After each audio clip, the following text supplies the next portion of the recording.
Assalamualaikum warahmatullahi wabarakatuh. Saya Gabriela Oktaviani akan mempresentasikan tentang sistem imun alamiah dan diperoleh. Pertama adalah sistem imun alamiah. Sistem imun alamiah ini memiliki nama lain sistem imun bawaan. Jadi, sistem imun alamiah ini merupakan pertahanan paling awal pada manusia untuk mengeliminasi mikroba patogen yang masuk ke dalam tubuh. Secara khusus, respon imun bawaan ini mengenali 3 macam hal, yaitu untuk memicu fagositosis, pembunuhan patogen yang dimediasi oleh sel, serta pelepas sitokin. Jadi, untuk memacu 3 hal ini ada 3 hal atau 3 langkah yang dilakukan oleh sistem imun alamiah. Yaitu pertama adalah dari struktur molekul asing yang disebut sebagai PAM atau Pathogen Associated Molecular Pattern. Lalu yang kedua adalah indikator stres atau kerusakan yang diekspresikan oleh sel tubuh, disebut sebagai DAM atau damage kerusakan, Damage Associated Molecular Pattern. Lalu yang ketiga adalah tidak adanya molekul penanda diri tertentu. Lalu, komponen utama imunitas bawaan ini adalah kulit dan permukaan jaringan yang terhubung ke bukaan tubuh, yaitu akses masuknya mikroba ke dalam tubuh. Karena namanya juga pertahanan paling awal, jadi dia berada di lapisan terluar dari tubuh, yaitu lapisan epitel mukosa yang melapisi saluran pernafasan, gastrointestinal, dan monogental, serta saluran kelenjar sekretori. Jadi selain kulit ada 2 lapisan dan kelenjar tersebut. Nah, berikut adalah organ dan jaringan yang proses atau memiliki mekanisme untuk antipatogen atau disebut sebagai sistem imun bawaan. Jadi pertama adalah kulit yang memiliki peptida antimikrobial dan juga keringat yang mengandung asam lemak, lalu ada mulut dan kanal atas yaitu antara lain tenggorokan, kerongkongan. Enzim memiliki peptida antimikrobial juga serta mekanisme untuk menyapu permukaan dengan mengarahkan cairan ke arah lambung. Lalu di lambung juga ada yang khasnya itu di lambung itu adalah pH yang sangat rendah. Serta juga ada enzim pencernaan.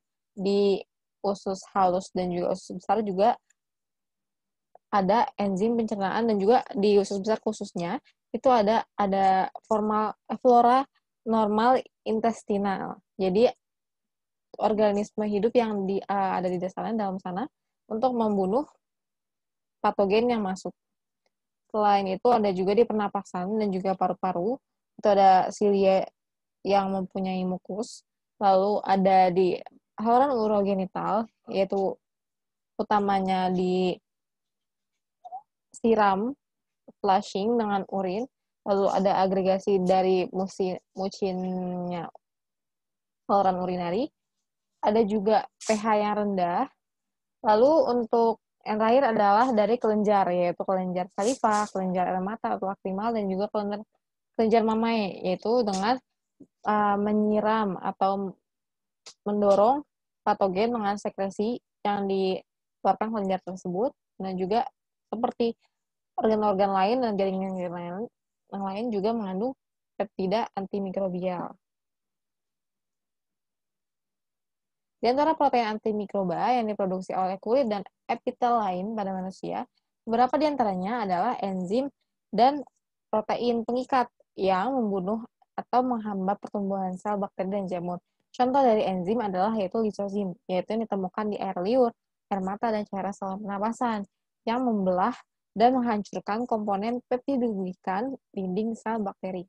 Lalu untuk proteinnya itu adalah lactoferrin dan kalprotectin yang mengikat penyita ion logam yang dibutuhkan bakteri dan jamur untuk mendukung pertumbuhan mereka, serta otomatis jadinya membatasi pertumbuhan dari bakteri dan jamur ini sendiri.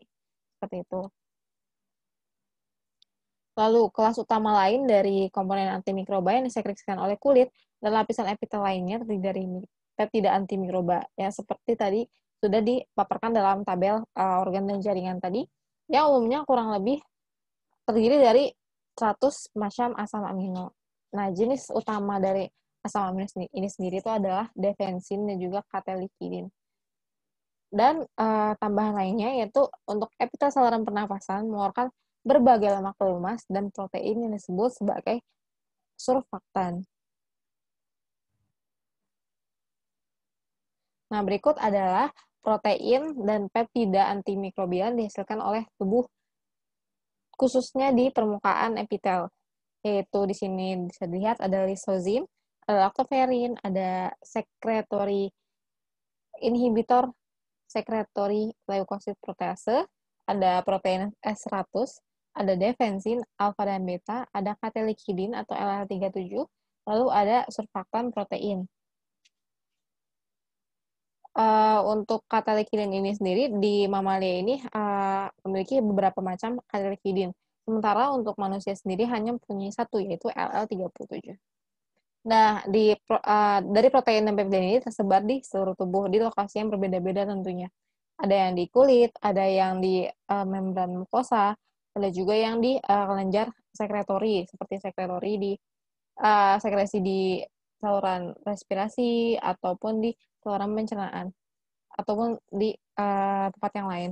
Nah, dari masing-masing protein dan peptida ini menghasilkan kita sampai beda-beda. Sebagai contoh, salah satunya adalah defensin, yaitu yang menghancurkan membran bakteri, fungi, protozoa, parasit, dan juga virus, lalu menambahkan efek racun atau efek toksik secara intraseluler, jadi masuk dalam bakteri tersebut.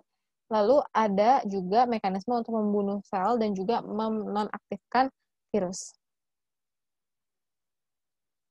Lalu selanjutnya adalah fagositosis. Jadi fagositosis ini adalah cara utama pembersihan sel yang telah mengalami apoptosis atau sel suicide sebagai bagian dari pembentukan kembali jaringan. Jadi sel yang rusak ini dimakan kembali oleh si fagosit sehingga terjadi lagi pembentukan jaringan yang baru.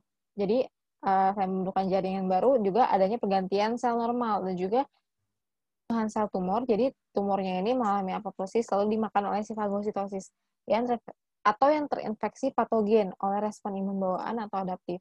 Jadi, selain di imun bawaan, di imun adaptif juga fagositosis ini membantu, seperti itu. Nah, setelah patogen menembus lapisan penghalang epitel, jadi setelah masuk dalam tubuh, serangkaian reseptor membran seluler dan protein terlarut yang mengenali komponen mikroba akan memainkan peran penting dalam mendeteksi patogen. Jadi, pertama, dideteksi dulu oleh reseptor dan juga protein. Setelah itu barulah kemudian fagositosis diaktifasi. Makrofag, neutrofil, dan sel dendritik dalam jaringan dan monosit di dalam darah adalah jenis sel utama yang melakukan fagositosis. Nah, melalui berbagai reseptor permukaan mereka, yaitu makrofag, neutrofil, sel dendritik, monosit ini bisa mengenali mikroba seperti bakteri dan juga bisa mulai melakukan mekanisme untuk memperluas membran plasma. Jadi untuk menelan bakteri yang tadi sebelumnya sudah dikenali, lalu menginternalisasi atau istilahnya menelannya dalam fagosom. Lalu, bagaimana mekanisme sel fagositik ini mengenali mikroba dan juga memicu fagositosisnya? Jadi, fagosit ini di permukaan membran selnya ini mengekspresikan berbagai reseptor pada permukaan. Nah, beberapa di antaranya itu secara langsung mengenali komponen molekuler tertentu yang ada pada permukaan mikroba, seperti misalnya saat bakteri atau jamur lewat, fagosit ini dari reseptornya ini bisa mengenali komponen-komponen dari dinding bakteri atau jamur tersebut. Berikut adalah mekanismenya.